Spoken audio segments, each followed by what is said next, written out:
antes que nada, dar las gracias al doctor Ortega y al Grupo Ángeles por la invitación y el gusto de estar con ustedes. En los próximos minutos lo que voy a hacer es darles una breve revisión sobre este tema que está tan actual. Me pasa la siguiente diapositiva, ¿no alguien que esté en la computadora allá? Me pasa la siguiente. El objetivo de esta plática va a ser hablar un poco del virus y de la epidemia, de síntomas, de diagnóstico, del equipo de protección individual, de las pruebas de laboratorio y hablar un poco sobre tratamiento y otros aspectos. La siguiente, por favor. Bueno, ¿qué es este virus ébola? Es un virus que pertenece a una familia que se llama filovirus y como pueden ver en ese esquema especial se debe a que por microscopía electrónica tiene un aspecto como de un hilo. Y fue un virus descubierto en el año 1976 por vez primera en un paciente que falleció en Zaire, cerca del río Ébola, por eso el nombre del virus, el virus Ébola. Es un virus de cadena de ácido ribonucleico de una cadena y existen dos géneros, el género Marburg y el género Ebolavirus, y hay 5 subtipos del género Ebolavirus y uno de ellos en particular es interesante. Todos ellos infectan seres humanos y mamíferos, en particularmente primates. Y los primates no humanos, changos, gorilas, etc. Pero uno de ellos en particular, la cepa Reston, infecta a humanos y primates, pero no causa enfermedad en humanos. El resto tienden a causar enfermedad en ambos. Es una enfermedad de la que llamamos zoonosis, es decir, el reservorio de este virus está en los animales y está particularmente en murciélagos. Y de los murciélagos entonces pasa la infección a un primate, a un ser humano, y posteriormente la transmisión ya es humano-humano. Pero estas enfermedades que llamamos zoonosis son enfermedades muy importantes. Se ponen ustedes a pensar, la rabia es típicamente una zoonosis, pero hoy en día todas las infecciones emergentes que hemos tenido, se llame SARS, se llame la influencia porcina, la epidemia que tuvimos en el 2009 en México, son infecciones zoonóticas y nuestra interacción con el ecosistema animal se ha vuelto muy importante y se ha vuelto una causa de muchos padecimientos, como es ahora el surgimiento del ébola. Tiene una mortalidad del 40 al 80% y la transmisión es particularmente a través de sangre y secreciones corporales. Por tanto, se requieren precauciones necesarias. La siguiente. Pongo este mapa para mostrarles a ustedes que este es el brote. Este brote que estamos viendo en este momento es el más grande, no tiene precedentes, es el más grande que ha existido hasta la fecha. Pueden ver ustedes en estas cajas el tamaño de los brotes. 76 fue el primero. Antes de este habíamos tenido uno en el 2007, pero pueden ver de el 2014 es muy superior y mucho más grande que ningún otro que ha ocurrido en épocas previas. Y también está ocurriendo en 3 países donde nunca había existido esta enfermedad, en Liberia, en Sierra León y en Guinea. La siguiente, por favor. Esta es la zona donde ha surgido esta epidemia y al centro de estos 3 países se conjugan es donde se inició el brote. Pueden ver ustedes que son bordes son fronteras muy porosas, pero lo más importante son 3 países que han estado severamente afectados por crisis de guerra civil, de financiamiento, son países en extraordinaria pobreza, mucho conflicto y donde existe un nivel de atención médica muy subóptimo, incluso para África. Liberia, por ejemplo, tiene un médico por cada 85,000 habitantes. Entonces, es una relación médico-paciente realmente muy trágica. Y si muchos de los afectados y los que están falleciendo son personal de salud, eso aún complica más la situación. La siguiente. Estas son las curvas epidémicas de cómo se espera que sea el crecimiento en caso de que no se ponga alto esta epidemia. Pueden ver que cuando se detectaron los primeros casos, tan solo en marzo de este año, había 43 pacientes. Hoy en día hemos casi llegado a los 10,000 pacientes diagnosticados en estos países y se espera que de continuar esta misma epidemia podemos llegar a cerca de 100,000 para finales de año. La siguiente. Ahora obviamente la gente viaja y la gente sale y este estudio lo que nos muestra es la posibilidad de importación de casos debido al tráfico internacional de pasajeros y como pueden ver ustedes ahí no está México, pero sí está Estados Unidos, donde se piensa que van a continuar ocurriendo casos. Entonces sería del todo extraño pensar que algún caso pudiera ocurrir en nuestro país, sencillamente porque hay contacto con estos sitios donde están yendo pacientes, puede ser por Estados Unidos, por Europa, por otros sitios. La siguiente. A la fecha, estos son los casos que han ocurrido fuera, o que están siendo tratados fuera de África, y no son, pasa la siguiente, no son más que 17. Entonces hay que tener un poco de tranquilidad. En Estados Unidos nada más hay 8 casos. Me mandó una cosa alguien diciendo que había más americanos que se han casado con Kim Kardashian que los que han tenido ébola. Entonces también hay que tener un poquito tranquilidad al respecto. No creo que tengamos que enloquecer al grado que lo que hay es un problema muy serio en África al que tenemos que hacer frente, pero realmente el problema fuera de África es un problema, yo diría en este momento, muy limitado, y el mayor problema que tenemos es pánico, es mala información y es una población desinformada y desafortunadamente que ha visto demasiado CNN y otros canales donde se están poniendo en pánico. La siguiente.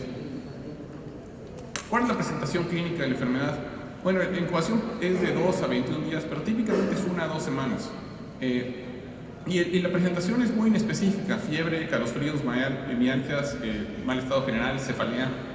Esto viene seguido de lo que parecen síntomas gripales, posteriormente síntomas gastrointestinales. Estos pacientes están teniendo muchos síntomas gastrointestinales, con diarrea, con vómito.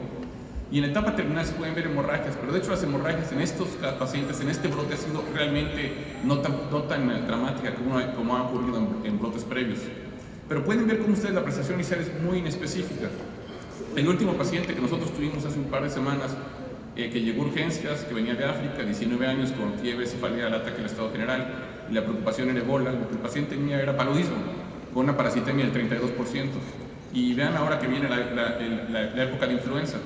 La mayor parte de los pacientes van a tener influenza, no van a tener ébola, pero la gente se va a panicar por los síntomas y va a haber mucha preocupación al respecto. En el laboratorio uno puede ver leucopenia, trombocitopenia, elevación en transaminasas y aumento de los monómeros de fibrina. La siguiente. Este es el algoritmo que estamos siguiendo nosotros para evaluación de pacientes, donde uno puede evaluar al paciente que viene y la pregunta más importante es viaje, contacto con alguien y viaje contacto con alguien en Liberia, en Guinea, en Sierra Leona en los últimos 21 días.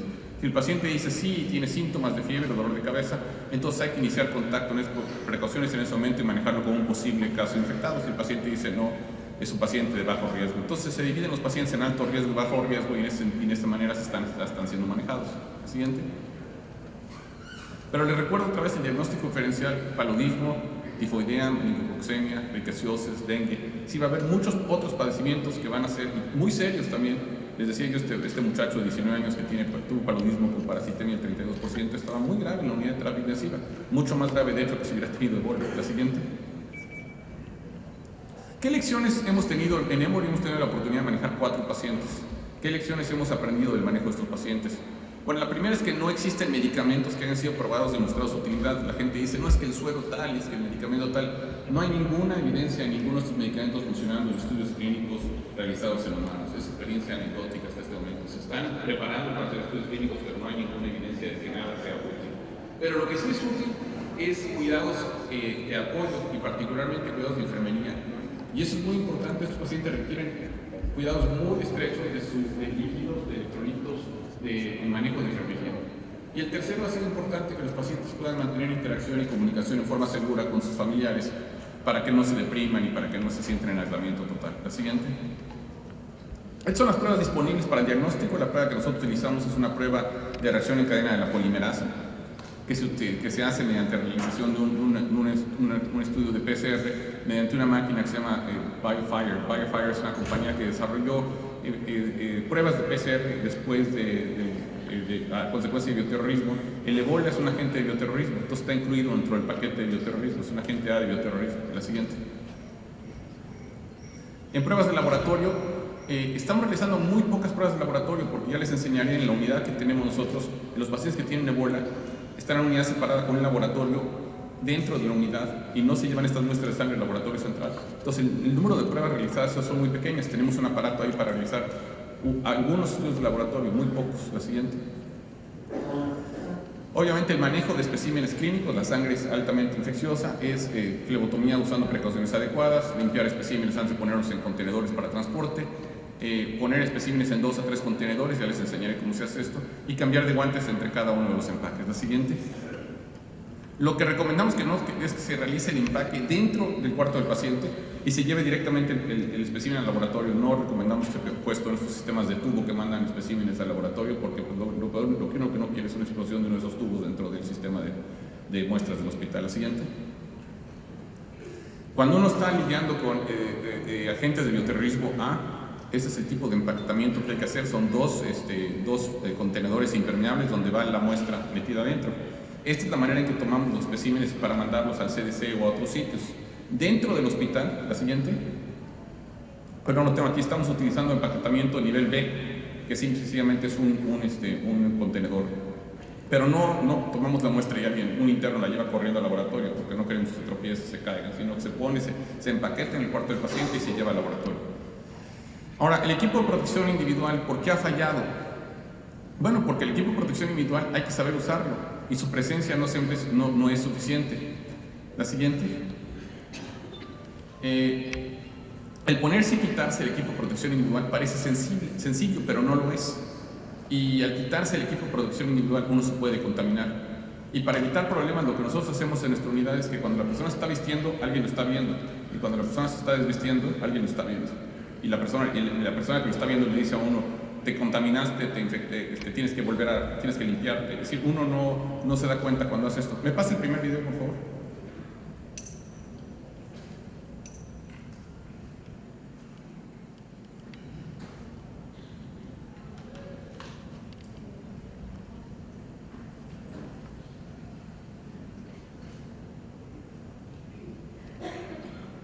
Ese.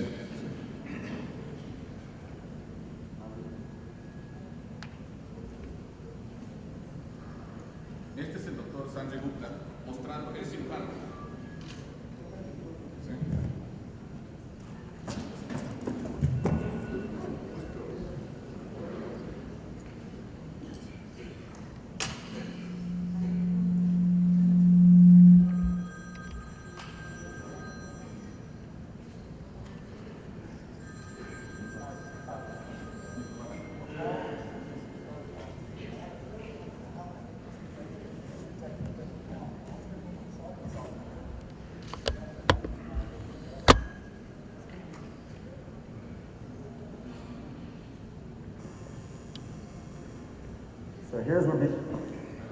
So I want to give you an idea of what the CDC is recommending in terms of how to protect yourself with this personal protective gear. I'm also going to show you how to take it off, which some say is the most dangerous part. I will point out as we start to do this, I work in an operating room every week. This is different than what most doctors I think are used to, at least in the operating room.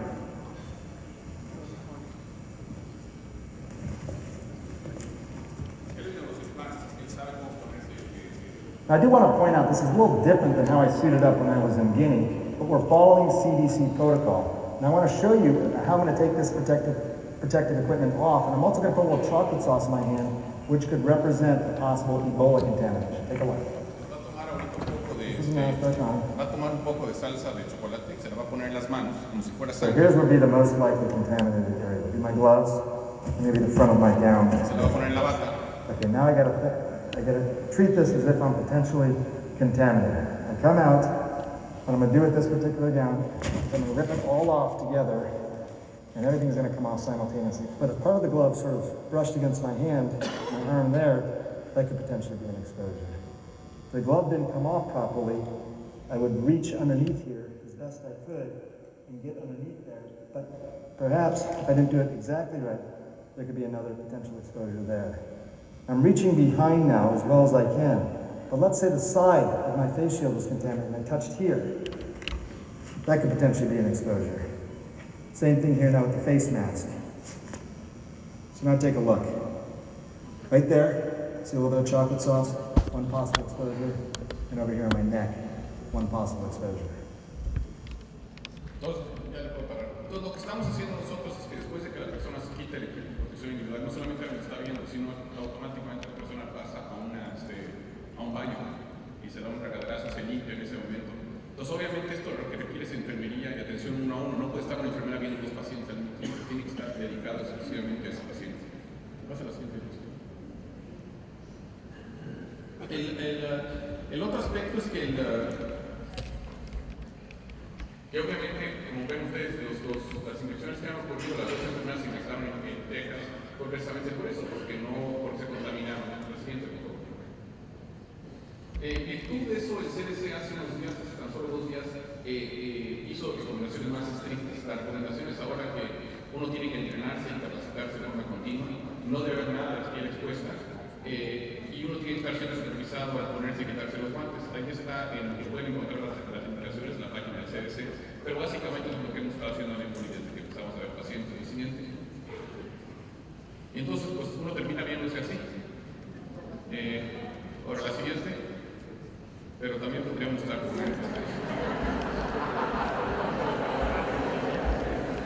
la siguiente.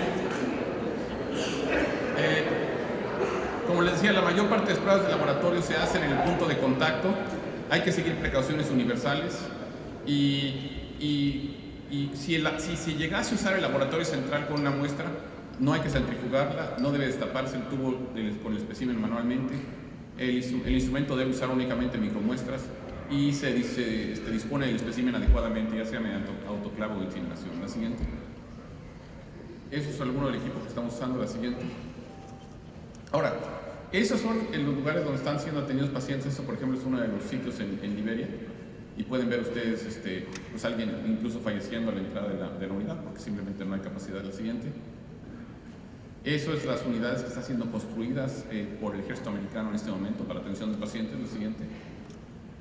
Y eso es como ahorita se ve en muchos de los sitios donde están atendiendo pacientes, es decir, no son realmente unidades hospitalarias, son sitios donde pueden hidratar gente, etc. La siguiente.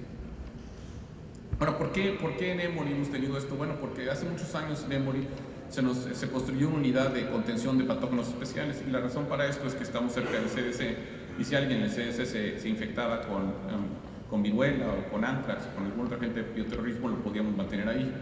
Esto se estableció hace 12 años y solamente había sido utilizada en una ocasión.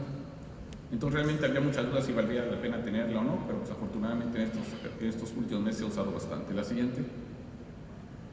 Ahora, no es la única que existe en Estados Unidos, hay 4. Existe una en Emory, existe una en Nebraska, existe una en Montana y existe la del Instituto Nacional de Salud en Maryland. Y son cuartos con presión negativa y con filtros especiales de circulación de aire. La siguiente.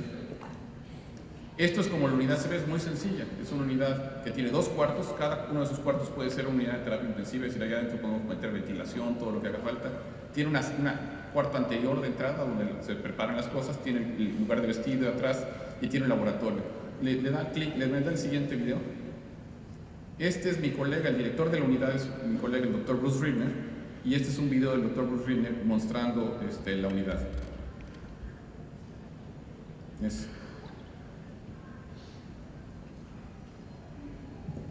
So this is the entrance to our unit, and the room behind here is called the anteroom. As you will notice on the wall, we have a pressure monitor. The air in the anteroom is supposed to be and designed to be negative with relation to the hallway so that the air movement goes into the room, and when the door is opened, air goes from the hallway into the anteroom and does not come back out. This pressure monitor is on all the time so that we're sure it actually fulfills that need.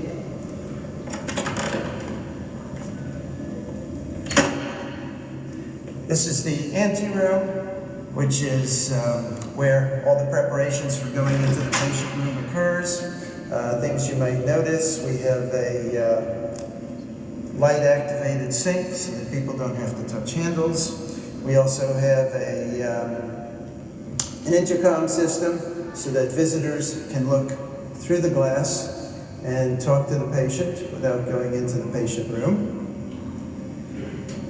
You will also notice that there is a red square on the, rectangle on the floor, and that red rectangle is part of our process for taking off personal protective equipment because we strongly believe that most healthcare workers get infected by contaminating themselves as they take off personal protective equipment.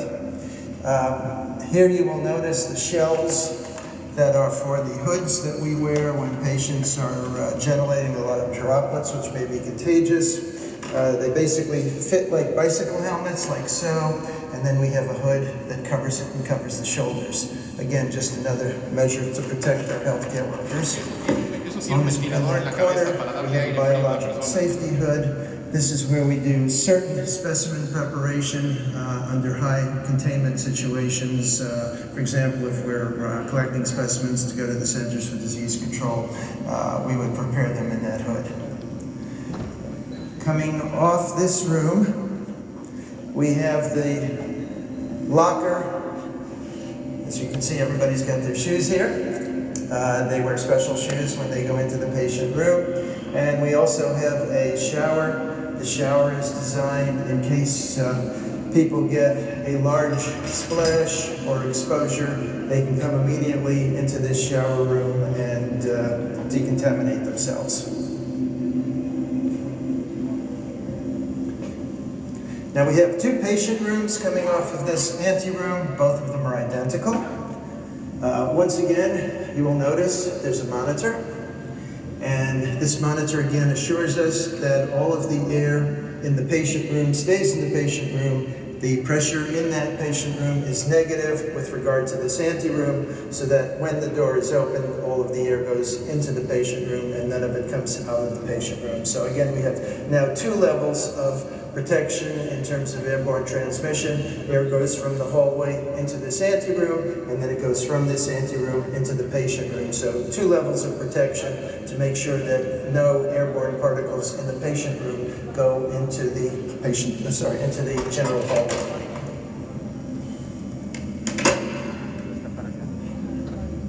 The patient room itself has been designed as an intensive care unit. The head wall that we have over there is identical to the head wall in one of our intensive care units.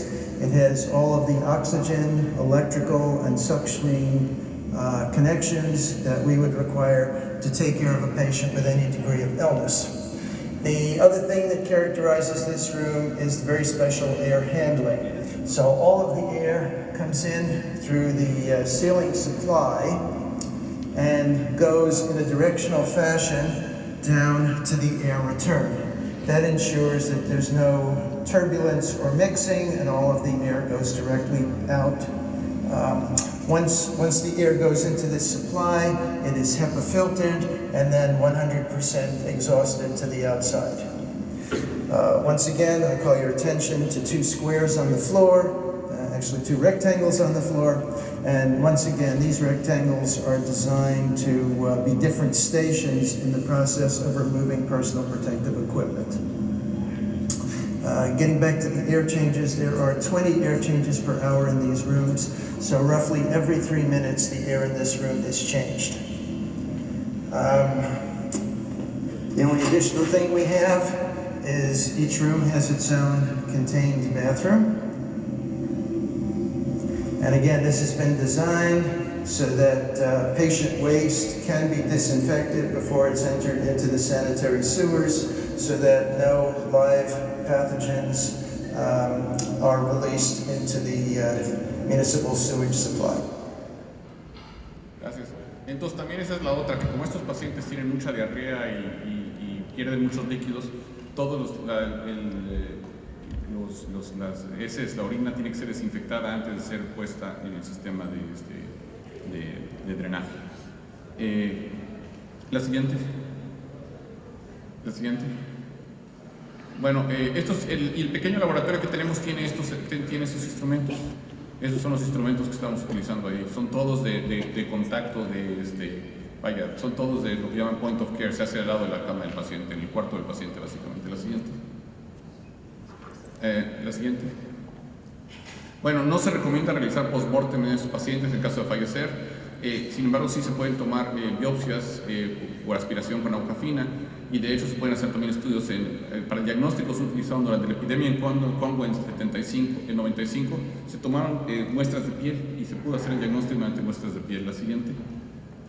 Esta es la patología. Yo no soy patólogo, pero básicamente mi esposa me dice que ahí lo que estamos viendo es tejido hepático, y lo que vemos son las inclusiones virales que están dentro de los hepatocitos. La siguiente.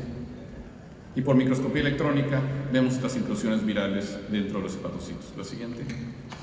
Los podemos ver también en monocitos, en macrófagos, en células dendríticas, endoteliales y en las suprarrenales, es decir, hay una diseminación extensa de este virus. La siguiente. Cuando en caso de fallecer un paciente se recomienda doble bolsa, impermeable a líquidos, incineración. Y esto obviamente también es una de las razones por la cual la epidemia se ha extendido de manera muy importante en África, en Liberia. En Liberia, por ejemplo, una costumbre cultural es que al fallecer un familiar uno debe lavar el cuerpo del familiar, y luego con esa agua con la que se lavó el cadáver, toda la familia se debe lavar la cara. Y esa costumbre cultural obviamente lleva contagio dentro de la familia.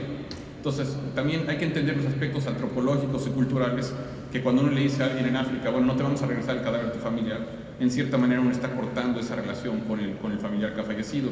Y más importante, si uno dice en África, bueno, tienes que incinerar los cadáveres, bueno, pues no hay dónde incinerarlos. Entonces también es un poco complicado hacer esto, ¿no? La siguiente. Bueno, y quiero terminar agradeciendo al equipo de Warren Emory. Yo no soy parte del equipo, yo soy el jefe del servicio, pero hay un grupo muy grande de aproximadamente 30 personas, entre médicos, enfermeras, que realmente han dedicado muchas horas a atender a estos pacientes y estamos contentos de que a la fecha hemos tenido 4 casos. Todos han salido vivos y nadie se ha infectado en nuestro hospital. Hemos realmente tenido un manejo muy cuidadoso de estos pacientes y hemos logrado mostrar que sí se puede hacer de manera de manera correcta. Y también le quiero agradecer al doctor Pierre Roland. Pierre Roland es un virólogo en el CDC que durante mucho tiempo se ha dedicado a la ebola y realmente es uno de los expertos mundiales en este tema. La siguiente. Bueno, y con eso quisiera terminar y si hubiera tiempo, con mucho gusto contesto algunas preguntas. Muchas gracias.